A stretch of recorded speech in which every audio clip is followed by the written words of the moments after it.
সাবেক প্রধানমন্ত্রী দেশনেত্রী বিএনপি চেয়ারপারসন বেগম খালেদা জিয়া আর নেই। ইন্না লিল্লাহি ওয়া ইন্না ইলাইহি রাজিউন।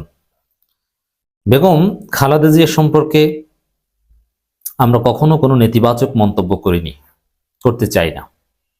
বেগম খালেদা জিয়া ইসলামপন্থীদের আস্থার প্রতীক ছিলেন। বেগম খালেদা জিয়া কখনো এদেশের আলেম ওলামা ইসলামপন্থীদের নিয়ে নেতিবাচক কোনো শব্দ উচ্চারণ করেনি। এ কারণে তার জন্য অন্তরের অন্তঃস্থল থেকে দোয়া, শ্রদ্ধা, ভালোবাসা। আল্লাহ রাব্বুল আলামিন এই মহিয়সী নারীকে জান্নাতুল ফেরদাউস নসিব করুন।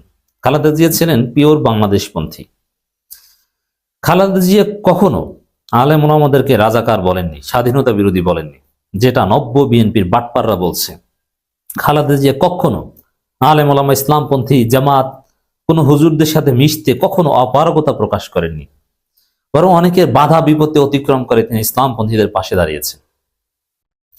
কখনো নিজেকে ওই মির্জা ফখরুলদের মতো প্রগতিশীল দাবি করেননি। কখনো খালেদা জিয়া অসাম্প্রদায়িক হিসাবে নিজেকে দাবি করেননি। তিনি ছিলেন পিওর বাংলাদেশপন্থী। জিয়াউর রহমানের যে বাংলাদেশি জাতীয়তাবাদী রাজনীতি, এটার প্রকৃত ধারক বাহক ছিলেন বেগম খালেদা জিয়া। বেগম খালেদা জিয়ার মৃত্যু বাংলাদেশকে এক অপূরণীয় ক্ষতির দিকে ঠেলে দিবে, এতে কোনো সন্দেহ নেই। তবে এই বিএনপির জন্য দুঃখ। আমি খালেদা জিয়ার মৃত্যুর ঘটনা নিয়ে রাজনৈতিক বিশ্লেষণ করতে চাই। আল্লাহর কাছে দোয়া করব, এটা জায়নামাজে। তার প্রতি একটা ইমোশন রয়েছে আমাদের সবার। এই খালেদা জিয়ার মৃত্যুকে কেন্দ্র করে বিএনপি পরিকল্পিতভাবে রাজনীতি করেছে। আমি বলছি না, আমি কখনো বলিনি কিংবা এখনো বলছি না যে খালেদা জিয়া আগেই মারা গেছেন, বিএনপি এই সময় এসে ঘোষণা দিয়েছে। কিন্তু না, মানুষ বিশ্বাস করে যে খালেদা জিয়া আগেই মারা গেছেন। কিন্তু আমি বলেছি বারবার যে খালেদা জিয়া আগে মারা গেলে সেটা গোপন করা সম্ভব হতো বলে আমি মনে করি না। কারণ এখন তো আর বিএনপি ক্ষমতায় নাই যে একদম সবকিছু নিজেদের মতো করে নিয়ন্ত্রণ করে। হ্যাঁ, মেডিকেল সায়েন্সের কোনো দৃষ্টিতে কোনো হিসাব নিকাশে এতদিন তার জীবিত থাকার কথা না, কিন্তু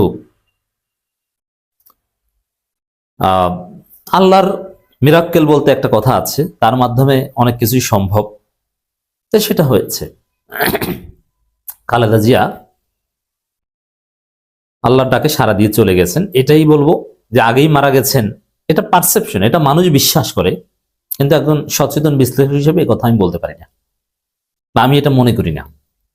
কিন্তু এটাও ঠিক যে মানুষ আমার কথা বিশ্বাস করবে না। মানুষ মনে করে, বিএনপির লোকজন মনে করে যে আগেই মারা গেছেন, জাস্ট এখন ঘোষণাটা দেওয়া হয়েছে, জাস্ট এতটুকু।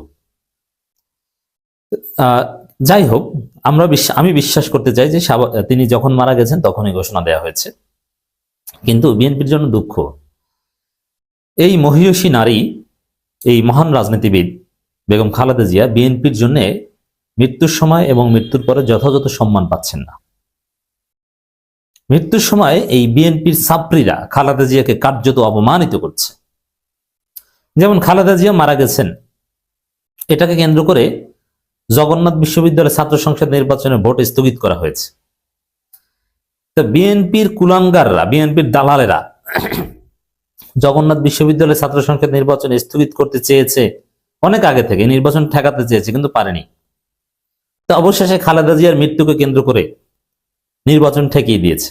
এটা বিএনপির পরিকল্পিত ছিল যে এরকম একটা কিছু করবে। খালেদা জিয়ার মৃত্যুকে কেন্দ্র করে পরিকল্পিতভাবে যেভাবে পারি যে কোনো কিছু রাজনৈতিক ফায়দা হাসিল করব, হয় সিম্পিথি কার্ড খেলবো, না হয় কোনো একটা ভোট স্থগিত করাবো, নানান কিছু। এখন অনেকে বলে যে জাতীয় নির্বাচনের দিন ঘোষণা দিন, তাহলে নির্বাচনটা স্থগিত করানো যেত। জগন্নাথ বিশ্ববিদ্যালয় ছাত্র সংসদ নির্বাচন স্থগিত করিয়ে কি লাভ হলো? এখন এই যে বিএনপির কুলাঙ্গাররা, যদিও ছাত্রদল এর প্রতিবাদ করেছে, জগন্নাথ বিশ্ববিদ্যালয় ছাত্রদলের ছেলেরা দেখলাম যারা নির্বাচন করে তারা প্রতিবাদ করলো, এই ভিসি পদত্যাগ চাইলো নির্বাচন স্থগিত করার কারণে। এটা খালেদা জিয়ার প্রতি অবমাননা, যে খালেদা জিয়ার আজীবনের সংগ্রাম গণতন্ত্রের জন্য, যার একটা পরিচয় আপসহীন নেত্রী, সেখানে খালেদা জিয়ার মৃত্যুকে কেন্দ্র করে গণতন্ত্র জলাঞ্জলি দেওয়া, গণতন্ত্র বিসর্জন দেওয়া, নির্বাচন স্থগিত করার পূর্ব পরিকল্পনা বাস্তবায়ন করা।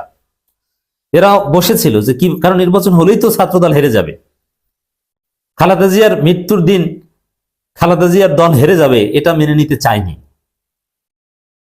এই জন্যই নির্বাচন স্থগিত করা। কিন্তু বাস্তব হচ্ছে যে খালেদা জিয়ার যে গণতান্ত্রিক সংগ্রাম, সেক্ষেত্রে গণতন্ত্রই খালেদা জিয়ার কাছে মুখ্য ছিল, জনগণের রায় খালেদা জিয়ার কাছে মুখ্য ছিল। কে জিতলো কে হারলো ডাজেন্ট ম্যাটার, জনগণ ভোটাধিকার প্রয়োগ করতে পারছে কিনা এটাই ছিল খালেদা জিয়ার কাছে মুখ্য। এবং খালেদা জিয়ার প্রতি সর্বোচ্চ সম্মান দেখানো হতো যদি এই অবস্থায় নির্বাচনটা হতো এবং নির্বাচনে কালো ব্যাজ পরে সবাই ভোট দিতে যেত। পৃথিবীর রিয়ালিটি এটাই যে একদিকে মারা যাবে আর একদিকে জন্ম নেবে। আর বিশেষ করে গণতন্ত্রের জন্য সংগ্রামী একজন নেত্রী, দেশনেত্রী, তার জন্য গণতন্ত্রকে বিসর্জন দেওয়া এটা খুবই আপত্তিকর। এটা ঘটেছে। এবং দেখেন, বিএনপির জন্য ভাগ্য খারাপ যে খালেদা জিয়ার মতো একজন মহান নারী মৃত্যুবরণ করলো। কিন্তু আমি দেশে কিংবা রাজনীতিতে কিংবা মিডিয়ায় তেমন কোন হাইপ দেখতে পাচ্ছি না, এবং যে খবরগুলো তেমন কোনো রিয়াকশন নাই।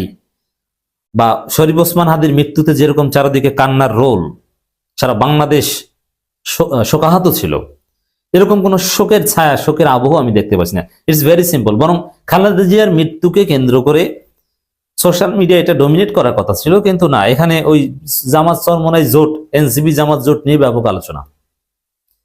এটা কেন হয়েছে? যে খালেদা জিয়া মারা গেছে, সেখানে রাজনীতির অতি জরুরি কাজ চলবে, ঠিক আছে, যেমন পূর্ব ঘোষিত নির্বাচন, সেগুলো শোকাহত অবস্থায় মানুষ ভোট দিবে। কিন্তু স্বাভাবিকভাবে খালেদা জিয়ার প্রশংসা সুলভ বা খালেদা জিয়ার বিভিন্ন বক্তব্য শেয়ার, এগুলোই সোশ্যাল মিডিয়া এবং জনগণের মূল হওয়ার কথা ছিল, কিন্তু সেটা হয়নি। ওসমান হাদিকে নিয়ে জনগণের যে আগ্রহ, যে যার মৃত্যুকে কেন্দ্র করে যে শোক দেখেছি, খালেদা জিয়ার মৃত্যুকে কেন্দ্র করে তার 100 ভাগের 1 ভাগও দেখছি না। এটা কেন? এই অযোগ্য বিএনপির কারণে হয়েছে। এবং বিএনপির কপাল খারাপ যে খালেদা জিয়া আমার বিশ্লেষণ অনুযায়ী স্বাভাবিক সময়ে মারা গেছেন, মানে আগে মারা গেছেন বিষয়টা আমি মনে করি না। তবে কোন রকম ওই যে বলে না যে পিত্তে পরাণ ছিল, ওরকম বেঁচে ছিলেন, এটা আমার বিশ্বাস। আল্লাহ নোসেল। তো সেই জায়গায় তারেক রহমান দেশে আসলেন, ভোটার হলেন, তার গুরুত্বপূর্ণ যত সফর ছিল, কবর জিয়ারত, স্মৃতিসৌধে যাওয়া, মাজার জিয়ারত করা, পার্টি অফিসে যাওয়া, 2 পার্টি অফিসেও বসা শেষ, চেয়ারপারসন কার্যালয়ে বসেছেন, আবার নয়াপল্টন কার্যালয়েও বসেছেন।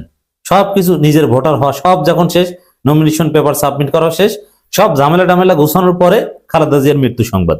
মানে এতে মানুষ মনে করছে যেটা অতি সূক্ষ্মভাবে পরিকল্পিতভাবে এটা করেছে। এবং তারেক রহমান এসেছে গিয়েছে, তারপরে তাহলে এখান থেকে কি প্রমাণিত হলো? এখান থেকে প্রমাণিত হলো মানে জনগণ মনে করছে যে এটা বিএনপির সাজানো নাটক, কিন্তু বাস্তবে হয়তো সাজানো নাটক না। কিন্তু politics perception is very important. বাস্তব যা হোক, জনগণ কি মনে করছে এটা ইম্পর্টেন্ট। যাই হোক, খালেদা জিয়াকে নিয়ে বিএনপি পন্থী ছাত্রীরা খালেদা জিয়াকে যথেষ্ট সম্মান দিতে পারলো না, কিন্তু ইসলামপন্থীরা খালেদা জিয়াকে সর্বোচ্চ সম্মান দিচ্ছে, সম্মান দিতে চায়, দোয়া করছে আল্লাহর কাছে।